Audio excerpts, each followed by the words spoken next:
අද 2025 සැප්තැම්බර් 24 මගේ ඉන්න මිලානෝ වල මම ඉන්න ගෙවල් ළඟ මේ කපේ ෂොප් එකට ආවම පොඩි කපේ එකක් බීලා යන්න ඒ වගේම ෆාමසියක් තියෙනවා ෆාමසියට ඇවිල්ලා යන්න ඒ වෙනකොට ලොකු වැස්සක් ආවා වැස්සත් එක පුදුම අයිස් කැටතොගයක් ඇතුළේ පේනවද මේ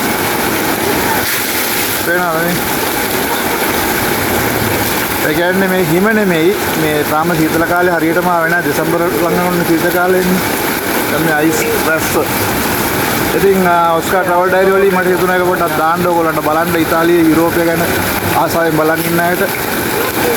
ගල් කැට වගේ තියෙන අයිස් කැට මේක කොළුවට නොත් ඉවරයි එනවා අපි නැවත හම්බෙමු හොඳ දෙයකින් ආයේ